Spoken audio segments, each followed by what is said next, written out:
Hi, and welcome to this episode of John's Model Kit Review. In today's in-process model kit review, we'll be looking at HobbyCraft's P-59A in 1/48 scale.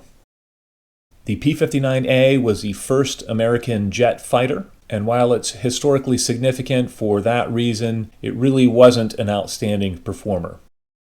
In this model kit review, we'll take a look at the progress that I've made so far on this kit. We'll also take a look at the kit instructions. We'll take a look at the smaller detail parts that are included in the kit. We'll look at the surface detailing on the exterior of the kit. We'll take a look at the color and marking guides and decal options that are included in this kit. We'll also look at the decals themselves.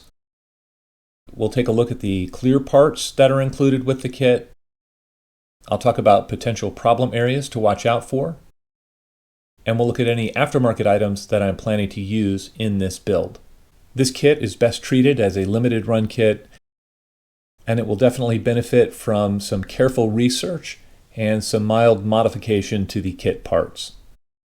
Taking a look at the kit instructions, step 1 has you assembling the interior.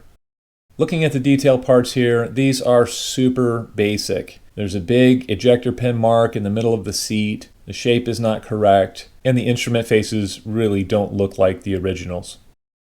I bought this kit secondhand, and fortunately it came with a True Details interior for the kit. These parts look absolutely fantastic, and I'm planning to use these as I build the interior. The True Details part number is 48494. Step 2 has you painting the sidewall detail. I'll actually be scraping all of the existing detail off of these parts in order to install the resin interior. Step 3 covers the installation of the interior parts and the nose wheel bay. One thing that's not mentioned here, but is certainly necessary on this kit, is the addition of some nose weight. I would recommend putting in a decent amount of nose weight over the wheel well bay.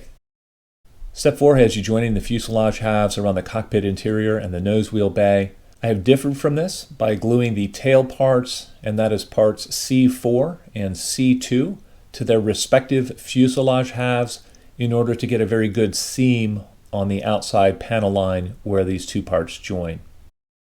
Step 5 has you completing the fuselage and adding the nose part.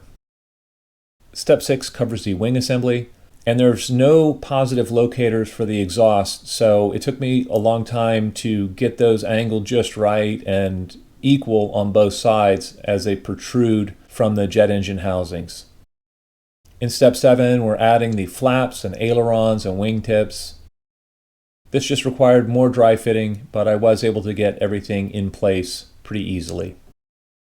Step 8 is a little bit confusing because it shows the wing already in place. It also has you deciding which clear parts to use and attaching the tail assembly and the ventral fin, which is part F1.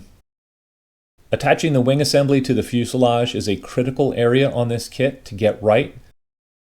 If you leave the parts as they come in the box, the wings tend to droop down on either side of the fuselage just a little bit. To achieve a more realistic wing to fuselage angle, I've filed down the inner surface of the upper wings where they meet the fuselage. In step 9, we're attaching the transparencies and the elevators. The clear parts themselves on this kit look pretty decent. There is a line across the inside of the front windscreen. I'm not sure if that should be there or not. I'll have to look into that. But these clear parts would benefit from a dip in future floor polish. I've already attached the elevators themselves, and these went on very easily. It just took a little bit of dry fitting and cleanup to get these on the kit. In steps 9 and 10, we are assembling the wheels themselves. This kit comes originally with vinyl tires and plastic wheel hubs.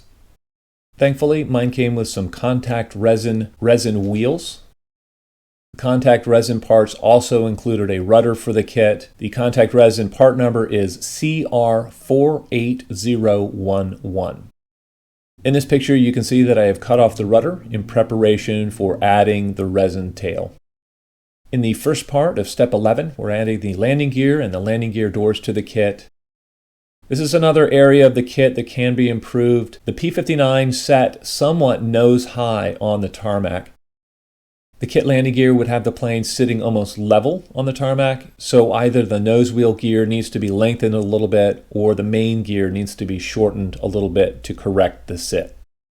The detailing on these parts looks decent. I think the most amount of time will be spent in research to get the angle of the gear and the doors and all of the parts fitted together properly. The second part in step 11 has you mounting the nose guns to the aircraft and trimming certain ones. This should be pretty easy. The final part of step 11 has you adding the remaining landing gear doors. Moving on to the color and marking guide. This is actually on the back of the box. You have two marking options included in this kit. The one is for an experimental Navy version, and the other one is a natural metal finish Air Force version. I plan on doing a little bit of research and looking for photos of the actual plane that I'm building to make sure that I get the markings correct. The decals themselves look to be of good quality, they're in register, and I don't see any problems right off the bat here. In conclusion, HobbyCraft's P-59A is really the only game in town if you want to put a model of this historically significant aircraft on the shelf. If you treat it as a short-run kit and plan on doing lots of dry fitting, make sure that you get the wing roots and the sit of the landing gear corrected and replace the kit wheels with some resin parts and do some research and a little bit of problem solving during the build, I think you'll end up with a nice build. I would recommend this kit for experienced modelers who want a 1/48 scale P-59A on the shelf. Well, I'd love to know what you guys think. If any of you have built HobbyCraft's P-59A previously, please feel free to comment in the comment section below. As always, I hope you found this video entertaining and informative, and until next time, model on.